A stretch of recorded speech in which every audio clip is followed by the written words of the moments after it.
ಇಳೆ ನಿಮ್ಮ ದಾನ ಬೆಳೆ ನಿಮ್ಮ ದಾನ ಇಳೆ ನಿಮ್ಮ ದಾನ ಬೆಳೆ ನಿಮ್ಮ ದಾನ ಈ ದಾನವನುಂಡು ಈ ದಾನವನುಂಡು ಅನ್ಯರನ ಹೊಗಳುವ ಅನ್ಯರನ ಹೊಗಳುವ ಪುಣ್ಯಗಳೇನೆಂಬೆ ಪುಣ್ಯಗಳೇನೆಂಬೆ ಕಾಣ ರಾಮನಾಥ ಕಾಣ ರಾಮನಾಥ. ಎಲ್ಲರಿಗೂ ನಮಸ್ಕಾರಗಳು. ಈ ಒಂದು ದೇವರದಾಸಮಯ್ಯನವರು ಮುದುನೂರಿನವರು ತಮ್ಮ ಈ ಒಂದು ಏರಿಯಾದವರು ಆ ಒಂದು ಜೀವಿಗೆ ಚಿರಶಾಂತಿಯೇ ಶಿರಸಾಷ್ಟಾಂಗವನ್ನು ನಮಿಸುತ್ತಾ, ಅದೇ ರೀತಿಯಾಗಿ ಈ ಕಾರ್ಯಕ್ರಮದ ಅಧ್ಯಕ್ಷತೆಯನ್ನು ವಹಿಸಿದಂಥ ನಮ್ಮವರೇ ಆದಂಥ ರುದ್ರಮುನಿ ಶಿವಾಚಾರ್ಯ ಮಡಿವಾಳ ಮಠ ಕಡಕೋಳ ಇವರಿಗೆ ಶಿರಸಾಷ್ಟಾಂಗ ನಮಸ್ಕಾರಗಳನ್ನು ಅರ್ಪಿಸುತ್ತಾ, ಅದೇ ರೀತಿಯಾಗಿ ಈ ಇಂದಿರಾ ಗಾಂಧಿ ವಸತಿ ಶಾಲೆಯ ಪ್ರಾಂಶುಪಾಲರಾದಂಥ ಮಡಿವಾಳಪ್ಪ ದುದ್ದಣಿಗೆ ಅವರಿಗೂ ಸಹ ನಮಸ್ಕಾರಗಳನ್ನು ಸಲ್ಲಿಸುತ್ತಾ, ಅದೇ ರೀತಿಯಾಗಿ ಪ್ರಶಸ್ತಿ ಪ್ರದಾನ ಮಾಡಲು ಆಗಮಿಸಿದಂಥ ಬಸವರಾಜಗೌಡ ಕನಗೌಡ ಗಾಂಧಿ ವಸತಿ ನಿಲಯದಲ್ಲಿ ಎಲ್ಲ ಶಿಕ್ಷಕರಿಗೂ ಅದೇ ರೀತಿಯಾಗಿ ನಮ್ಮ ಮುದ್ದು ಮಕ್ಕಳಿಗೂ ಸಹ ಕಾರ್ಯಕ್ರಮಕ್ಕೆ ಸ್ವಾಗತಿಸುತ್ತಾ,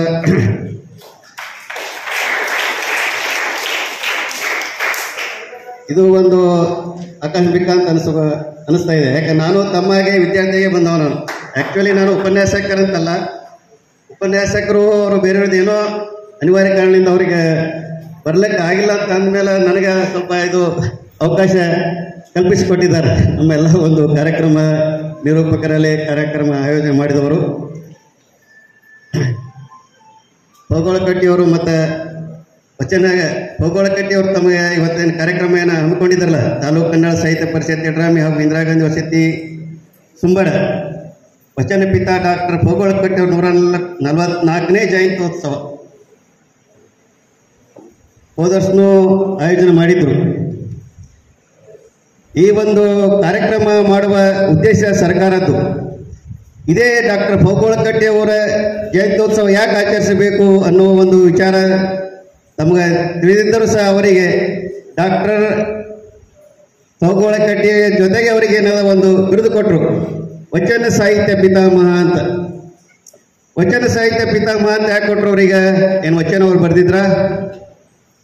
ತಮಗೆ ಗೊತ್ತಿದ್ದಾಗ ಬರೆದವರು ಬಸವಣ್ಣನ ಕಾಲದಲ್ಲಿ ನಾನಾ ಶರಣರು. ಅದೇ ರೀತಿಯಾಗಿ ಇಲ್ಲಿರ್ತಕ್ಕಂಥ ನಮ್ಮ ದಾಸಮಯ್ಯನವರು ಮೊದಲ ಆದ್ಯ ವಚನಕಾರ.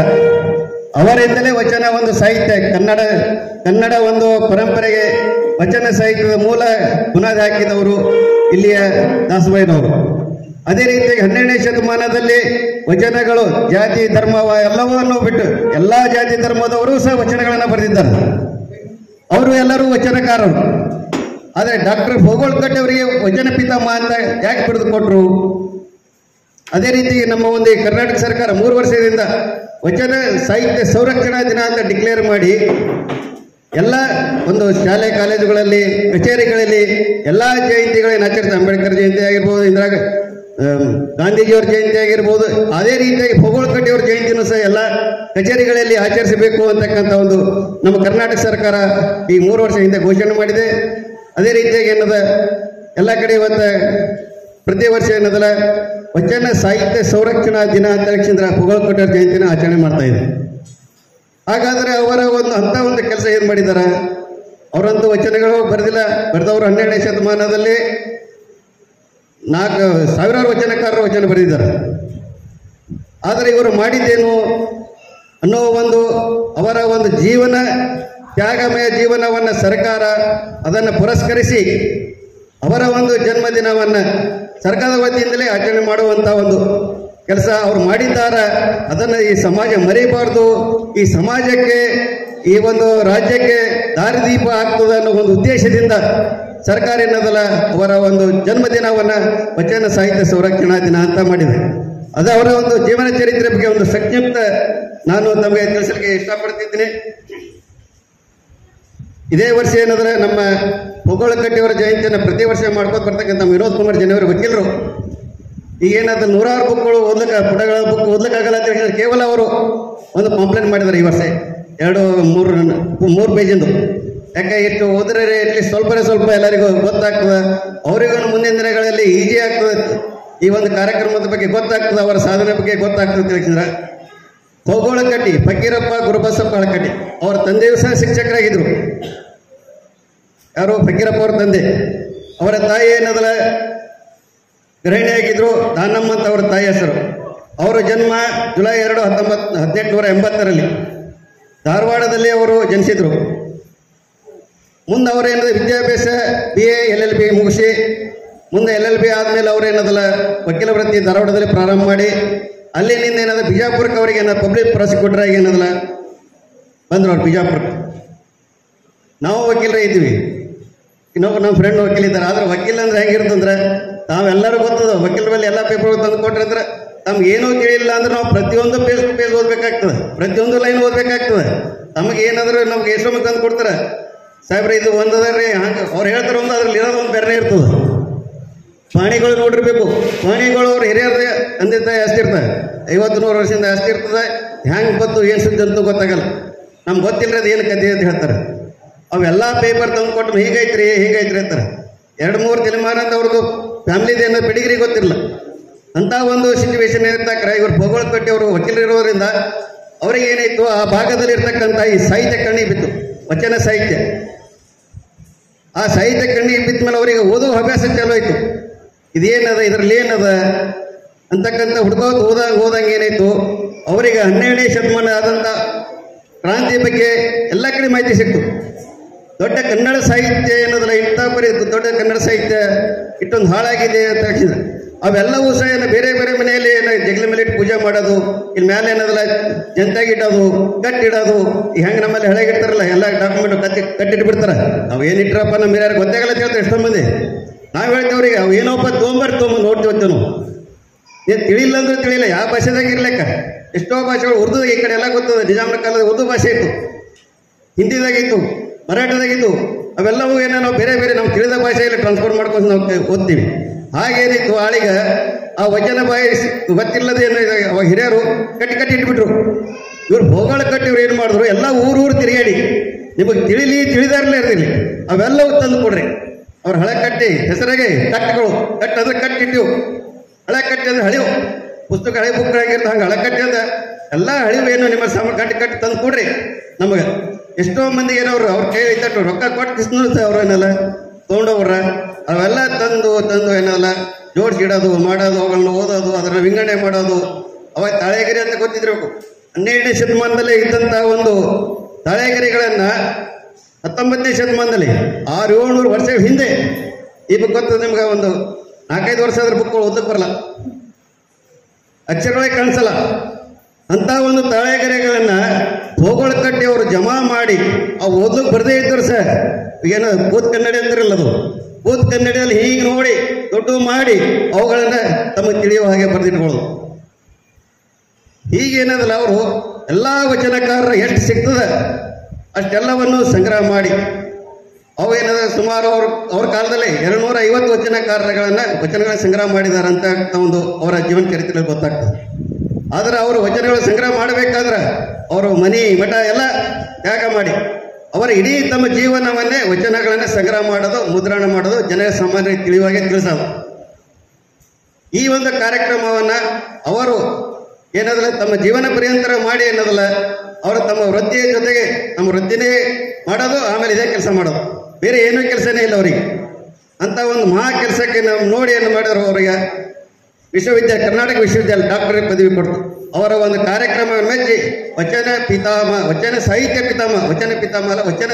ಪಿತಾಮಹ ಅಂತ ಬಿರುದು ಕೊಟ್ಟರು. ಅವರಿಗೆ ಒಂದು ವಿಶ್ವವಿದ್ಯಾಲಯ ಮಾಡತಕ್ಕಂಥ ಕೆಲಸ ಒಬ್ಬ ವ್ಯಕ್ತಿ ಮಾಡಿದ್ದಾರೆ, ಅಂತ ಒಂದು ಮಹಾ ಕಾರ್ಯ ಮಾಡಿದ್ದಾರೆ ಅಂತ ಯಾಕಂದ್ರೆ ವಿಶ್ವವಿದ್ಯಾಲಯನೇ ಅವರ ಕೆಲಸವನ್ನು ಮೆಚ್ಚಿ ಇವತ್ತೇನದಲ್ಲ ಅವರಿಗೆ ಕರ್ನಾಟಕ ವಿಶ್ವವಿದ್ಯಾಲಯ ಕೊಟ್ಟರು. ಅದನ್ನೇ ನೋಡಿ ಇದೇ 3 ವರ್ಷ ಹಿಂದೆ ಕರ್ನಾಟಕ ಸರ್ಕಾರ ಏನದ ಅವರ ಜನ್ಮದಿನ ಆಚರಣೆ ಮಾಡೋದು ಅದು ಸೂಕ್ತ ಆಗಲ್ಲ.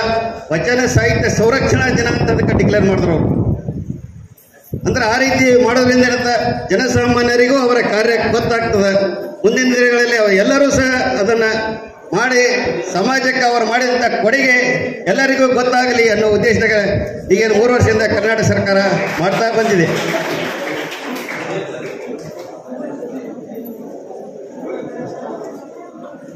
ನಿಮಿಷ ಸಾಕು ಬೆಳೆಯಲು ವರ್ಷ ಬೇಕು, ಹಸಿದವನನ್ನೇ ಬಲ್ಲ ಅನ್ನದ ಮೌಲ್ಯ. ಒಂದು ತುತ್ತು ಅನ್ನದ ಹಿಂದೆ 1000 ರೈತರ ಪರಿಶ್ರಮವಿದೆ. ನೀವು ಚೆಲ್ಲುವ ಒಂದು ಹಿಡಿ ಊಟ, ಇದೆಲ್ಲವನ್ನು ಅನ್ನದ ಒಂದು ಮಹತ್ವ ಗೊತ್ತಾಗ್ತದೆ. ಈ ಒಂದು ಮಹತ್ವವನ್ನೇ ದೇವದಾಸ್ ಮಾಯಿನವರು 11ನೇ ಶತಮಾನದಲ್ಲಿ ವಚನದಲ್ಲಿ ಹೇಳಿದ್ದಾರೆ. ಹಸಿವೆಂಬ ಹೆಬ್ಬಾವು ಬಸಿರ ಬಂದು ಹಿಡಿವಡೆ ವಿಷವೀರಿತಯ್ಯ ಆಶ ಅಪಾದ ಮಸ್ತಕಕ್ಕೆ. ಹಸಿವಿಗನ್ನವ ನಿಕ್ಕಿ ಇಳಿಯುವ ಬಲ್ಲಡೆ ವಸದಿಯೊಳಗೆ ಆತನೇ ಗಾರುಡಿಗ ಕಾಣ ರಾಮನಾಥ. ಇದು ಹಸಿವಿನ ಒಂದು ಮಹತ್ವ 11ನೇ ಶತಮಾನದಲ್ಲಿ ದೇವದಾಸ್ ಮಾಯಿನವರು ಈ ಭಾಗದಲ್ಲಿರ್ತಕ್ಕಂಥ ಮುನ್ನೂರಿನವರು ಹಸಿವಿನ ಒಂದು ಮಹತ್ವ, ಅನ್ನದ ಮಹತ್ವ ಬಗ್ಗೆ ತಮ್ಮ ವಚನಗಳ ಮುಖಾಂತರ ಜನಸಾಮಾನ್ಯರಿಗೂ ಒಂದು ತಿಳಿಲಿ, ಗೊತ್ತಾಗಲಿ, ಅದನ್ನು ಯಾವ ರೀತಿ ರೈತರು ಬೆಳೀತಾರೆ, ಅದರ ಮಹತ್ವ ಏನು ಅನ್ನೋದನ್ನು ಹೇಳಿದ್ದಾರೆ. ಅದೇ ಈಗ ನಾವು ವಚನ ಹೇಳಿದಲ್ಲ, ಇಳೆ ನಮ್ಮ ದಾನ ಬೆಳೆ ನಿಮ್ಮ ದಾನ. ಅದು ಯಾರು ಸೃಷ್ಟಿ ಅಲ್ಲ. ಮೇಲಿಂದ ಮಳೆ ಬರ್ತಂದ್ರೆ ಅದು ಯಾರು ಸೃಷ್ಟಿ ಮಾಡ್ಲಿಕ್ಕಾಗ್ತದೆ? ಸೃಷ್ಟಿ ಮಾಡ್ರೆ ಇಷ್ಟು ಮಳೆ ಬರ್ತದೆ. ಗಾಳಿ ಬೆಳಕು ಪ್ರತಿಯೊಂದು ಗಿಡ ಹಸಿರಾಗಬೇಕಾದ್ರೆ ನಾವು ಮನುಷ್ಯರು ಎಷ್ಟೇ ಇವತ್ತು ಸೈನ್ಸ್ ಮುಂದೆ ಈ ರೀತಿ ಬೆಳಿಲಿಕ್ಕೆ ಆಗ್ತದೆ. ಆದರೆ ನಿಸರ್ಗ ಮನಸ್ಸು ಮಾಡ್ತದೆ, ಏನೆಲ್ಲ ಮಾಡ್ತದಲ್ಲಕ್ಕೆ ಅವಾಗೆ 11ನೇ ಶತಮಾನದಲ್ಲಿ ತಮ್ಮ ವಚನಗಳ ಮುಖಾಂತರ ಜನಸಾಮಾನ್ಯರಿಗೆ ಮುಖ್ಯವಾಗಿ ತಿಳಿಸಿ ಹೇಳಿದ್ದಾರೆ. ಅದೇ 12ನೇ ಶತಮಾನದಲ್ಲಿ ಶರಣರು ಯಾವುದೇ ಜಾತಿ ಧರ್ಮ ಇಲ್ಲದೆ 12ನೇ ಶತಮಾನ ಸಮಾಜದೆಲ್ಲರೂ ಒಂದಾಗಿ ಬಾಳಲಿ, ಒಗ್ಗಟ್ಟಿನಿಂದ ಬಾಳಲಿ, ಸಮಾಜದಲ್ಲಿ ಎಲ್ಲರೂ ಸಮಾನರಾಗಿರಲಿ, ಮೇಲು ಕೀಳೆಂಬುದು ಇರಬಾರ್ದು, ಎಲ್ಲರಿಗೂ ತಿಳಿಯುವ ಹಾಗೆ ಬದುಕಬೇಕು, ಪ್ರತಿಯೊಂದು ಸಮಾಜ ಇರತಕ್ಕಂಥ ಒಂಕು ಡೊಂಕುಗಳನ್ನು ನಾವೇ ಬಗೆಹರಿಸಿಕೊಳ್ಳಬೇಕು, ನೆಮ್ಮದಿಯಿಂದ ಬದುಕಬೇಕು ಅನ್ನುವ ಒಂದು ವಿಶ್ವಾಸದಿಂದ 12ನೇ ಶತಮಾನದಲ್ಲಿ ಕ್ರಾಂತಿ ಆಯಿತು. ಕ್ರಾಂತಿ ಅಂದ್ರೆ ಏನು? ಜನಸಾಮಾನ್ಯರೆಲ್ಲ ಕಡೆಗೆ ಎಲೆಕ್ಷನ್ ಮಾಡಿ ನಾವು ಕಳಿಸ್ತೇವೆ ಪಾರ್ಲಿಮೆಂಟ್ಗಲ್ಲಿ, ವಿಧಾನಸೌಧದಲ್ಲಿ. ಆಳಿಗೆ ಏನದಲ್ಲ ಅವರವರೇ ಕೂಡಿ ಈಗ ಗ್ರಾಮ ಪಂಚಾಯತ್ ಎಲೆಕ್ಷನ್ ಆಗ್ತದೆ, ಎಷ್ಟೋ ಖರ್ಚು ಮಾಡ್ತೀವಿ. ಈಗಿಂದರೆ ಎಲೆಕ್ಷನ್ ತಮ್ಗೆ ಗೊತ್ತಿದೆ. ಆಳಿಗೆ ವಚನಗಳ ಮುಖಾಂತರ ಎಲ್ಲ ಶರಣರ ಒಮ್ಮತದಿಂದ ಮನಸ್ಸುಗಳು ಒಂದಾಗಿ ಸಮಾಜಕ್ಕೆ ಯಾವ ರೀತಿಗೆ ಬೇಕು, ಸಮಾಜ ಇರ್ತಕ್ಕಂಥ ನಾವು ಯಾವ ರೀತಿ ಸುಧಾರಣೆ ಮಾಡಬೇಕು ಅನ್ನೋದನ್ನು ತಮ್ಮ ವಚನಗಳ ಮುಖಾಂತರ ಜನಸಾಮಾನ್ಯರಲ್ಲಿ ಮೂಡಿಸುವಂಥ ಕೆಲಸ 12ನೇ ಶತಮಾನದಲ್ಲಿ ಮಾಡಿದ್ರು. ಅದರ ಮುಂದೇನಾಯಿತು? ವಚನಗಳ ಕ್ರಾಂತಿ ಮಾಡಿದ್ದೇನಾಯಿತು? ಬೇರೆ ಒಂದು ಸಮಾಜದ ಒಂದು ಅಂತರದಲ್ಲಿರ್ತಕ್ಕಂಥ ಒಂದು ವಿಪರೀತವಾದಂಥ ಒಂದು ಉದ್ವೇಗ, ದ್ವೇಷ ಎಲ್ಲ ಶರಣರನ್ನ ದಿಕ್ಕಂಪಾಲಾಗೋದು, ಓಡಿಸಿ ಕಳಿಸಿದ್ರು, ಸುಟ್ಟು ಹಾಕಿದ್ರು ಎಲ್ಲ ವಚನಗಳನ್ನು. ತಮಗೆಲ್ಲ ಗೊತ್ತ ಬಸವಣ್ಣವ್ರ ಜೀವನ ಏನಾಯ್ತು ಅನ್ನೋದು, ಗಡಿಪಾರಾಯ್ತು. ಅಂತಹ ಸಂದರ್ಭದಲ್ಲಿ ಏನಾಯಿತು? ವಚನಗಳು ಎಲ್ಲಿ ಬೇಕಲ್ಲಿ ಇಟ್ಟು ಹೋದ್ರು ಶರಣರು, ತಮ್ಮ ಪ್ರಾಣಕ್ಕಾಗಿ ಓಡೋದ್ರು. ಅದರ ಜೊತೆಗೆ ಆ ವಚನಗಳು ತಾವು ಬರೆದಂಥ ಎಲ್ಲೆಲ್ಲೋ ಒಯ್ದಿಟ್ರು, ಅವರಿಗೆ ಗೊತ್ತಿಲ್ಲ. ಮುಂದಿನ ದಿನಗಳಲ್ಲಿ 600-700 ವರ್ಷ ಭೌಗೋಳಿಕ ಕಟ್ಟಿಯವರು ಯಾವಾಗ ಕೇಳ ಮಾಡಿದ್ರು ಅವಾಗೆ ವಚನಗಳ ಬಗ್ಗೆ ಗೊತ್ತಾಗಿತ್ತು. ಅಲ್ಲಿವರೆಗೆ ಯಾರಿಗೂ ಗೊತ್ತಿದ್ದಿಲ್ಲ 12ನೇ ಶತಮಾನದ ಇಷ್ಟೊಂದು ವಚನಗಳು ಸಂಗ್ರಹ ಆಗಿತ್ತು ಅನ್ನೋದು. ಅದಕ್ಕೇನಾದ್ರು ಮರುಜೀವ ಕೊಟ್ಟವ್ರು ಯಾರಾದ್ರೆ ಡಾಕ್ಟರ್ ಭೌಗೋಳಿಕ ಕಟ್ಟಿಯವರು. ಈ ಒಂದು ಕಾರ್ಯಕ್ರಮ ಮುಖಾಂತರ ಅವರ ಜೀವನ ಚರಿತ್ರೆ ತಮಗೆಲ್ಲರಿಗೂ ಮುಂದಿನ ಹೆಚ್ಚೆಚ್ಚು ಮಾಹಿತಿ ಆಗಲಿ. ಈಗ ತಮ್ಗೆ ಗೊತ್ತಿದ್ದಾಗೆ ನಾನೇನು ಉಪನ್ಯಾಸಕರಾಗಿ ಬಂದಿದ್ದಲ್ಲ, ತಮ್ಮಾಗೆ ವಿದ್ಯಾರ್ಥಿಗೆ ಬಂದವ, ನಾನು ತಿಳಿದಷ್ಟು ತಮ್ಮ ಮುಂದೆ ವಿಷಯ ಮಂಡನೆ ಮಾಡಿದ್ದೀನಿ. ಏನಾದ್ರು ತಪ್ಪು ತಡೆಯಾಗಿ ಕ್ಷಮಿಸಬೇಕಂತ ಹೇಳಿ ನಾನು ಎರಡು ಮಾತು ಮಾಡ್ತಾ ಇದ್ದೀನಿ.